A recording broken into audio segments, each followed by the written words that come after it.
Hi, and welcome to episode 94, a very special interview and travel episode of the Dinner Sisters podcast.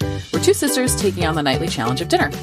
I'm Kate Schultz, living and working in Rhode Island. I'm a passionate cook and recipe collector, always thinking about my next meal. And if you can't tell from my voice, also thinking about some hot tea with lemon. So sorry for the graveliness today. And I'm Betsy Wallace. I live, work, and raise a family in Atlanta, Georgia. I love dinner time, but can always use help planning and cooking for my family of 5. And Kate, like you said, this is a special episode. Yeah. So I'm excited holiday about week. Mm-hmm. Time for a fun holiday episode. Mm-hmm. Our goal with this podcast, even the special episodes, we want to learn how to cook a little better, learn a little bit about food, and most importantly, figure out what the heck to have for dinner. So like we said, this week we have a very special episode for the holidays. Betsy was lucky enough to have the opportunity to interview cookbook author and Italian food expert Katie Parla during a recent trip to Rome. Or as Maida was saying, Italy, Rome. Yes. Like the one in Italy. Uh-huh. So for those of you who aren't familiar, Katie Parla is a Rome-based food and beverage educator and journalist. Originally from New Jersey, she has such a rich background. She's got an art history degree from Yale, a master's degree from a university in Rome, sommelier's certificate, and also an archaeological certification from the city of Rome. So she like knows her stuff. And her mission is to highlight great food and beverages, praise the people dedicated to feeding us well, and to get readers talking about what they are eating and drinking. She focuses special attention on Rome, where she lives, threats to local food culture, and critical reviews of restaurants and trends. She has written and edited more than 20 books, and her food criticism and travel writing have appeared a lot of places. You may have heard of the New York Times, maybe The Guardian, Wine Enthusiast, Serious Eats, a whole bunch of places.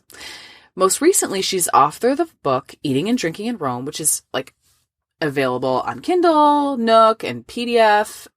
Betsy got it. She loved it, which is so great because on your trip to Rome, Betsy. Mm-hmm. I did pick this up. It was, I think, $3 or $4, and you just get it. And I got it in a PDF format. And then the whole time I was there, I just referenced her specific recommendations for restaurants, which I loved. Oh my gosh. Yeah. That sounds amazing. And she's also written National Geographic's Walking Rome. She's authored cookbooks, Tasting Rome, Fresh Flavors and Forgotten Recipes from an Ancient City, and, most recently, Food of the Italian South, Recipes for Classic, Disappearing, and Lost Dishes. Betsy, how fun is this interview? I'm just so excited. You have to tell us how this happened. Yeah, Kate, I could not be more thrilled that this episode came together the way it did. And I think I need to first answer a question that has actually come up a lot, which is, you have 3 kids. How did you choose one of them and take them to Rome with you? Whichever one was the best. Yes, exactly. So I will say this started a few years ago. We took Grant on a trip in 2nd grade by himself to Canada, and it was kind of attached to a work trip that Ryan has, and he travels a lot, so we get frequent flyer miles. And he was sort of the only kid that was old enough to go at that point. And so it was really fun and we loved it. And we decided to kind of continue this tradition of a parents only 2nd grade trip. So all of our kids think this is like a very fair and equitable thing to be That's amazing. happening in our family. Right. So they were like, this is made a 2nd grade trip. Grant got a 2nd grade trip. Maggie will get a 2nd grade trip when she's old enough. So they were just kind of excited for her to go. And we loved it because it gave us a little bit of time to spend just with her, and our parents came down and watched the other kids. So that's just a question I've been getting a lot. When we decided to go on this trip, I reached out to Katie and thought, maybe, kind of a wish and a prayer that she'd be available to talk about her new book.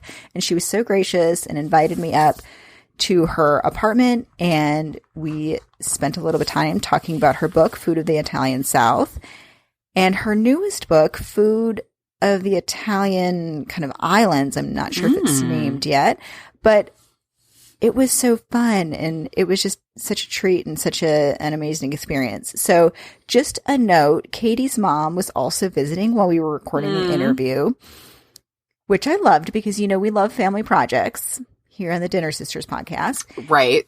Being a family project ourselves. Exactly. You can occasionally hear her mom in the kitchen in the background, kind of like doing some dishes, Aw.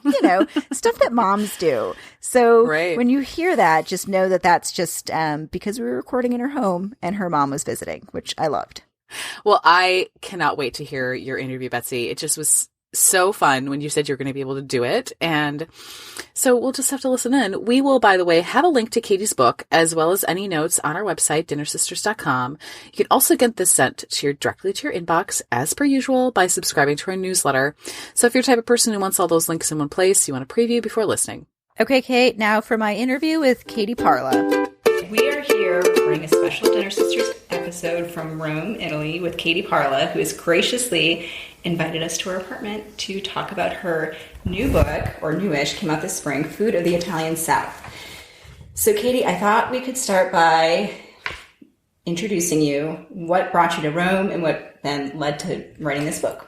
First of all, hi. Thanks for coming up to Monteverde Vecchio, which is a steep uphill climb from where you're staying. It was. Lots of steps. When you stay on the Aventine as you are, it's like downhill everywhere, right? And then rarely do you get to go uphill, and such a dramatic one at that. So you're welcome. But it's beautiful. I got some great views as I was hiking up here.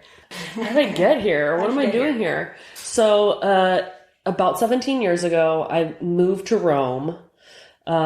Because I wanted to perfect my Italian and do my graduate studies in art history. I was freshly graduated from university, but I decided to move to Rome much earlier than that as a teenager when I visited the city with my Latin class and became instantly obsessed. So that's like the sort of one life plan that I had, and I just built everything else around it. And as you might know from the fact that my cookbook is sitting in front of you, kind of shifted gears away from art history and started focusing more on food writing, and ended up not doing my master's or any graduate degree in art history. Studied Italian gastronomic culture at the University of Rome instead. Okay. So still a deep dive into everything Italian. See. Just going the food route, which is amazing and lucky for us because now we have all these wonderful resources. And I will tell you, quite a few of our listeners wrote in to say they were so excited about this because they use all of your many publications to plan trips to Rome. Well, I appreciate their trust deeply. Thank you. Yes. And so Rome is the starting point, and then you decided to write Food of the Italian South. And tell us a little bit about that. I know it's a family history kind of pulling on that thread for you. How did that start? Yeah, well, Tasting Rome, which was the first cookbook, was really, I hadn't yet really found my voice. So I was like reporting stuff and stating facts. And because my journeys south of Rome over the past more than decade and a half were at first sort of prodded by my desire to get to know my Italian roots, I was spending so much time like visiting Naples and going even deeper into Basilicata and spending a summer in Puglia and doing all of these sort of South Italy focused journeys. And I was meeting so many awesome people and learning so many great recipes that I wanted to share. And, I think like pretty early on, I was interested in writing about other things aside from Rome, which is my specialty, but I wasn't perhaps confident enough to do so.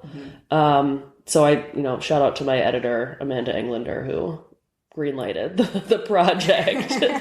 It's been really, interesting to meet people at signings and events because my story is not a unique one, which I think is why it resonates. So many Italian Americans have a vague notion of their family roots, and then few of them actually move to Italy, but enough of them visit. And I encounter people all the time who are like, oh, like my family's from such and such a town in the middle of Campania. I've never been there, but I went to like Sorrento, So like people that kind of get close, but don't maybe have the confidence to go deeper. But hopefully this book will show people that they can get in a car and drive around and look at stuff and meet their people. Yeah. My sister, who's the co-host, actually lives in Providence, and there are it's like a huge Italian population in Providence. So reading through this, I did cook a little bit. The zucchini and egg minestrone soup. Delicious. It was so good. And my German Midwestern mother was like, this is the best soup I Holler. had. Okay. I'm going to make it for my like friends at lunch. And she was so excited about it. And then we also made I should look it up. It's the... Manel. Yes, with your hands. Yeah, like they're kind of like polenta fritters that you shape with your hand by squeezing them, so they leave the imprint of your sort of palm and fingers. Which was so fun. Yeah. Yeah. Do you have any recipes in here that you thought, like, I really wish someone would make that? Yeah. That flies a little under the radar, or... I think I'm always so bad at like choosing recipes that everyone will be inspired to make, because I'm so dedicated to like tracking down that advanced baking recipe. And like really the bread and pizza chapter is the one that I'm most excited about. The recipes were developed by my friend John Rayafalk, who's this like brilliant Swedish baker who, you know, lived in Rome for a really long time and knows how to adapt things for a U.S. Baking home baker. So like the casatiello that he developed is like pork fat and pork and cheese bread with hard-boiled eggs stuck into the top. Yes. And I really wanted people to make that, but I know that almost no one will, because it weighs 55 pounds and like you can pull it off for, let's say, 20 euros of ingredients in Rome, but it's probably like a $9,900 investment at least, considering all the different types of like meat bits that go into it in the US. So sorry about the excessive expenditure. Although, you know what's funny is we do have some people who like write in and tell us that they live on farms, or they butcher their own animals, or they have like, I don't know, access to different ingredients. I do not. I would have to go spend $100 to make this bread. But apologies. Someone might. If you live on a farm, get your good lard, grease up a bundt pan, and start making your casatiello. And write me, and let me know, and we'll put it on the podcast. It'll be so fun. All right, so we did talk about this a little bit. You wrote this book kind of in hopes that people would both travel and cook, so which I thought was so interesting. And I kind of had the same when I was reading this. I thought, this is an amazing travel companion book and something you'd pick up and you can cook in your own home and then possibly take with you or use to plan a trip. If someone is thinking that, like if someone says, you know what, I am going to be more adventurous. I'm not just going to go to Rome, or I won't go to the same triangle of places more people go. Do you have any tips for kind of getting over that initial hurdle? It might even just be a mindset thing, but to kind of get into the countryside and get into the Italian South. So many tips. Okay. This is maybe like a stereotype, but people in the South tend to be like quite friendly unless you are like about to hit them with your rental car. Like they're going to be kind of happy to have visitors in their town. So people are going to be welcoming, much more so than they might be in Rome or Florence or Venice, where people are kind of like up to here. This is a podcast, so you can't see that my hand is about my forehead with tourists. But another key I sort of referenced, rental car. Rent a car. It's not hard. If you book in advance, you can even get an automatic. If you drive manual, even better. It's super fun to drive the hills and mountains of South Italy with the manual transmission. Throw on some full insurance coverage so you can have your consequence-free experience and like literally run into a boulder and you're not liable for any costs. Confirm that is in fact covered by your full insurance. Before you go ahead and take that tip. Right? I'm always like, ma copre tutto, proprio tutto. Like it covers everything. And then I'm like, can I drive this into a boulder? Can I drive this off of a cliff? Can I back into a truck? And as long as the answer to that is always yes, then you're good to go. Know that like the idea of going off the beaten track or the effort that you put in to leave that well-beaten track of the Amalfi Coast, which is the most visited part of the South, at least by Anglophones, that you will reap huge dividends in the deliciousness of the food that you encounter. You will be supporting wonderful people who are often desperate to get by in parts of Italy that are losing population all the time. You will encounter a series of cultures where they deep fry pasta bound with bechamel. Like, I mean, that's confidence in like a little croquette form, if you ask me. So yeah, I mean, the list goes on, but I think we've got so much information on the internet now. Yeah. And although a lot of the resources about like Calabria and Basilicata and things are in Italian, like Google can translate things really quickly. And so we have these resources that let us have access to information. Yeah. But I think, people are often scared of not having an agenda or a checklist or, 50 museums or 3,000 restaurants to sort of fill in their calendar. So if you can let that go, like, great, you'll have some good experiences, but it's not like you're going to be banging out like 15 archaeological sites and 10 meals in a week. You know what I mean? Right. I feel like people listening to this podcast might be up for a more adventurous, like food-centric and, I also don't want to imply that, like, experience. you can't eat in restaurants in the South. Like, you should, but you should also mix it up with, like, bakeries and pastry shops and things. It's just not going to have the same, like, density of dining experiences in most places. In cities, yes, but in villages, not so much. Yeah. Fun. Okay. When we talk about Katie Parla's kitchen, home cooking, because a lot of what we do is talk about home cooking, what are you making on, like, a Tuesday, Wednesday night? Is that just simple? Are you balancing the simple and the project cooking? Do you not cook a lot at all? I do cook. I tend, especially in the winter, to cook a lot of vegetables. I lead private food tours 5 days a week.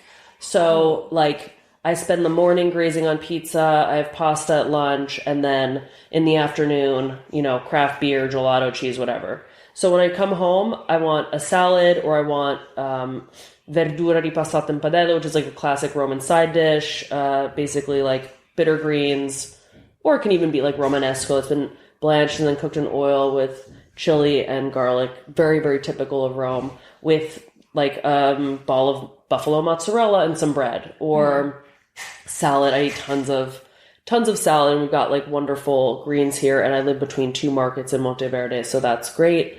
And I'll enrich the salad with like some canned fish and boiled potatoes and hard-boiled eggs, but a girl needs some fiber.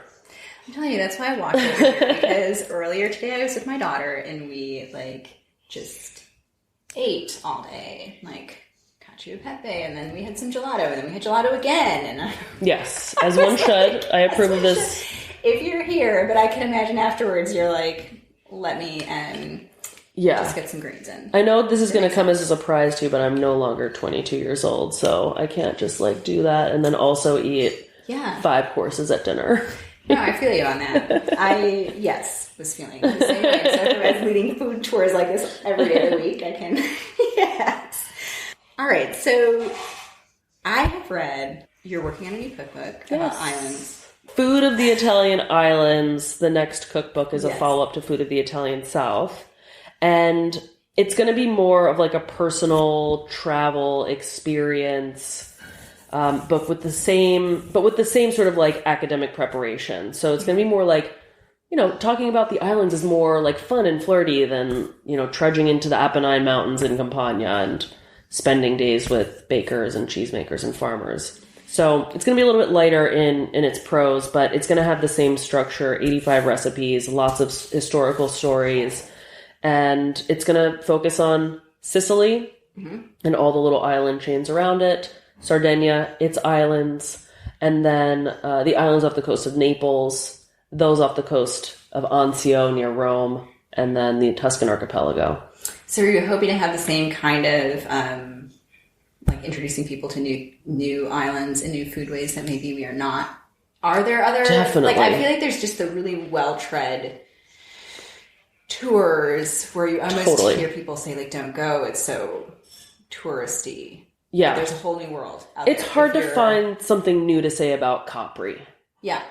But, with every over-visited island, there are 25 islands that, like, are amazing and have a brief but intense tourist period from July to the end of August. So, Pantelleria, which is well known because it's where a lot of famous people vacation, but not that many people go there, is going to figure heavily.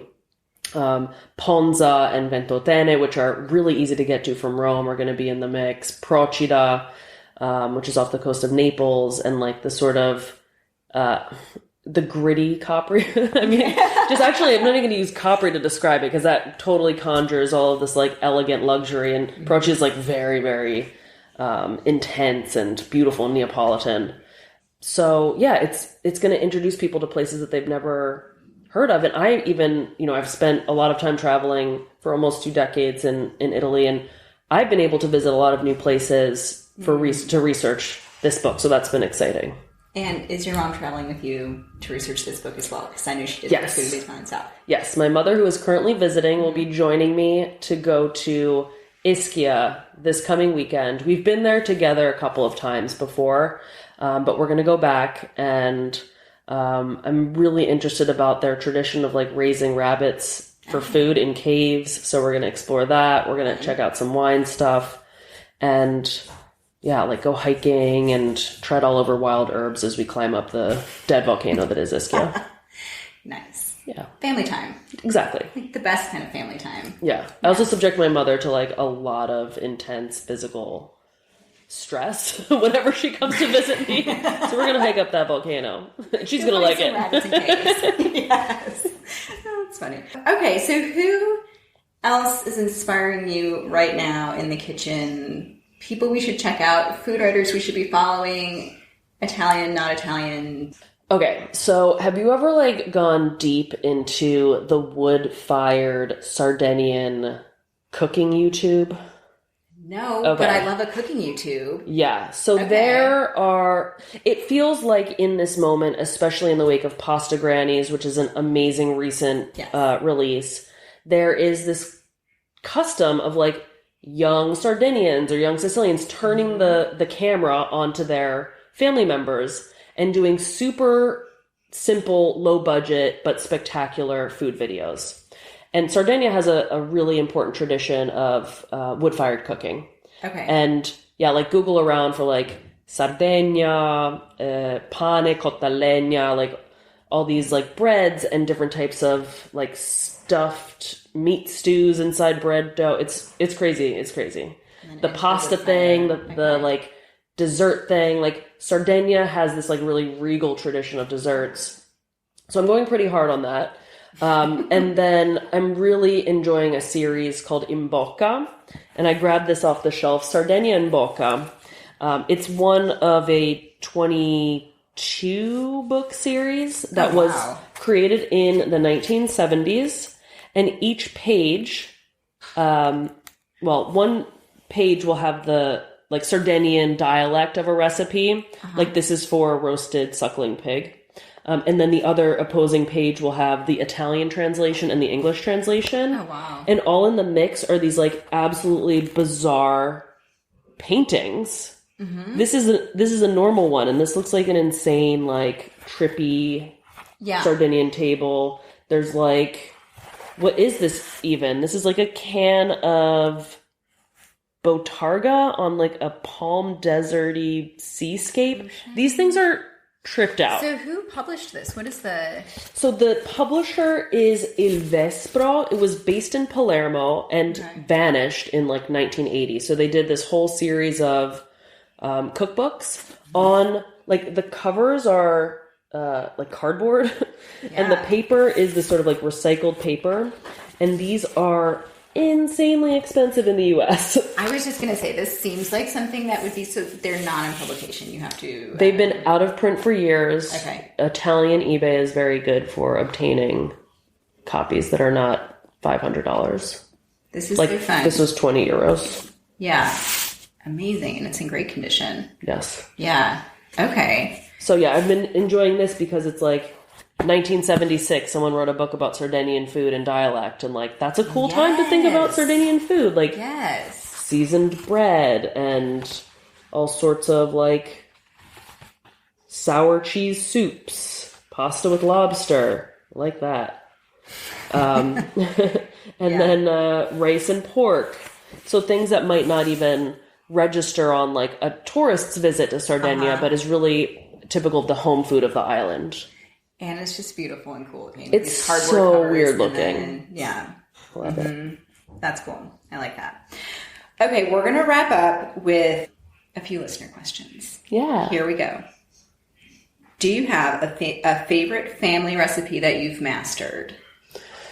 So probably brujol, which we would call involtino here in Rome.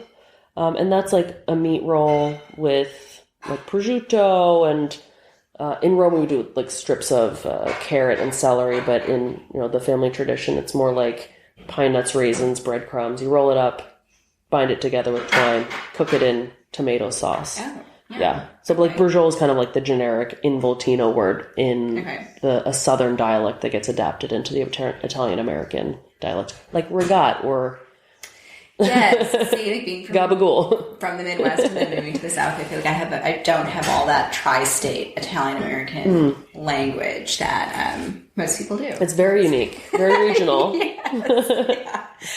Okay, so someone wanted to start cooking more Italian food in their home. What are 3 to 5 pantry staples you would say? Go out and get these things and you can maybe have a good start. Well, Italian cuisine is so varied. I spent a lot of time in central and southern Italy, which use dried pasta. So really good quality durum wheat pasta, like Benedetto Cavalieri brand, Pastificio, dei Campi, Mancini. That's going to be the sort of backbone of your primi. Salted anchovies of high quality. Okay. Really important. They're used sometimes just like laid over a piece of toast with oil. Other times melted into sauces to give a little bit of a savory note. Capers, really essential as well. Another salt source. Sea salt in general, like especially from Trapani, if you can get a good quality one.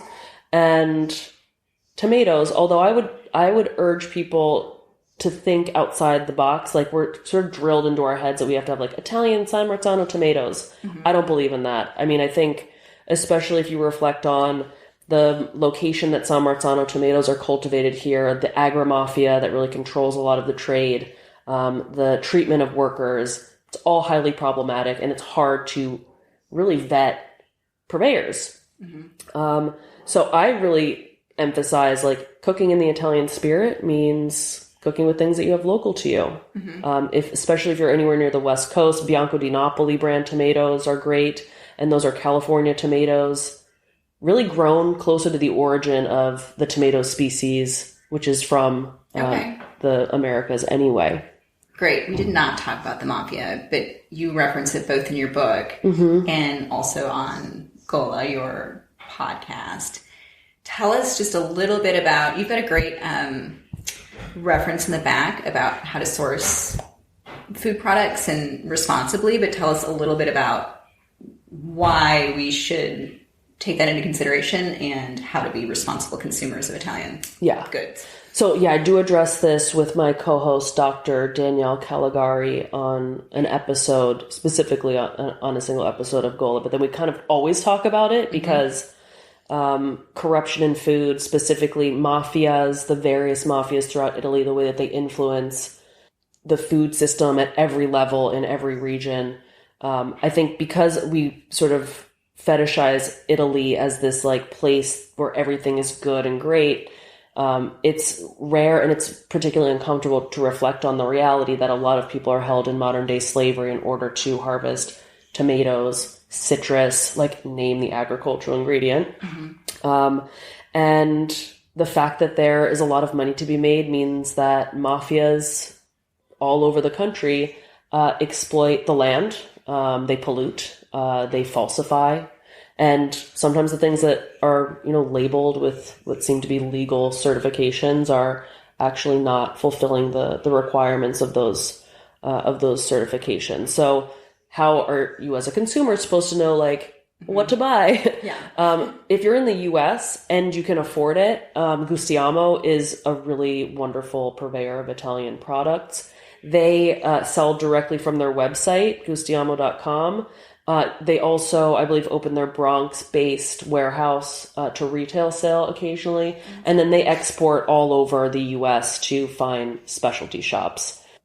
a lot of things that we're accustomed to paying very little money for are affordable because the people who are growing them are not being paid either a living wage or at all. And so it's unfortunate from a sort of home economic standpoint that in order to have access to high quality things, we often have to pay more than we budgeted. But I think reflecting on the real cost of food is an ethical imperative. Mm-hmm. One thing that you can do if you have the luxury of it is grow some of your own stuff. Go to visit Italy, like if you can afford that too. I know that's a hugely expensive. Like this is not the budget suggestion section. Go to Pisciotta in Cilento and meet Donatella Marino and see how she processes anchovies and how that's such a special and almost totally rare occurrence to have someone who like gets the fresh product from the sea next door and then processes them with no real disconnect between the sea and the land. It's amazing.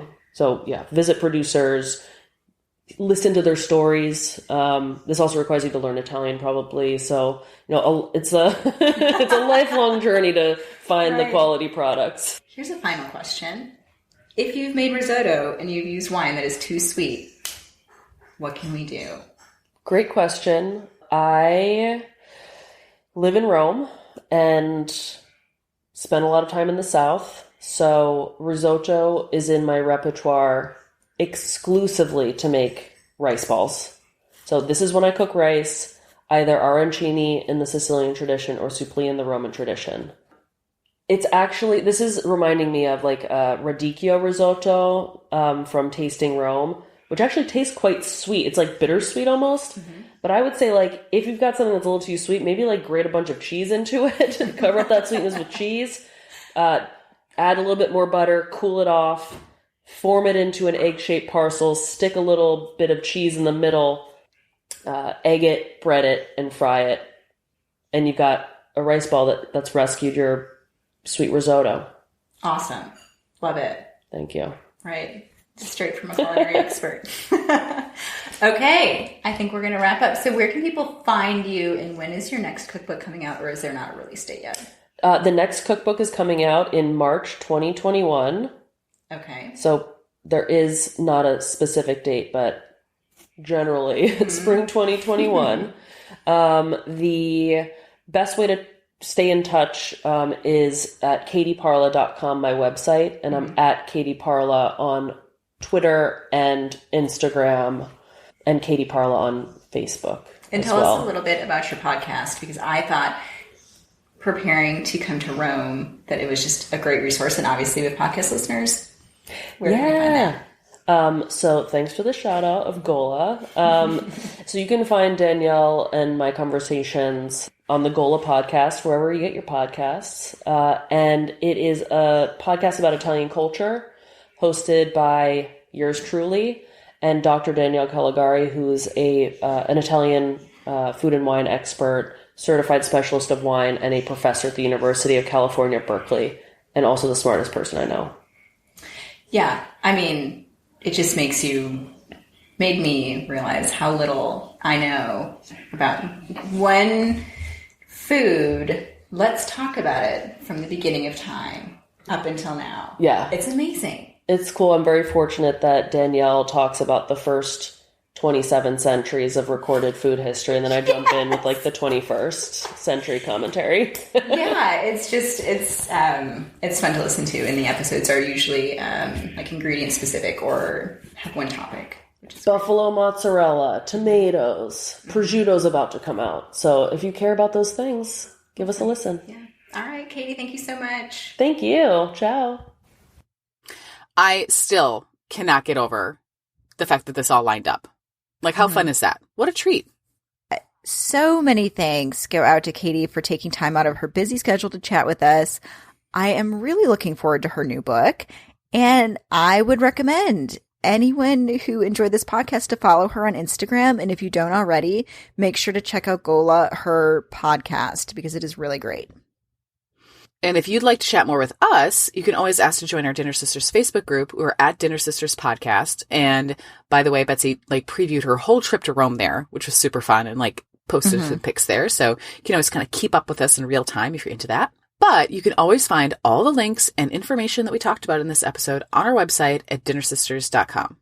Okay, Kate, coming up next week, we have our year-end episode, which is always a fun one. This one cracks me up every time because you just go through all the audio, and I think you kind of save clips throughout the year and find some funny things. And we also talk about our favorite recipes.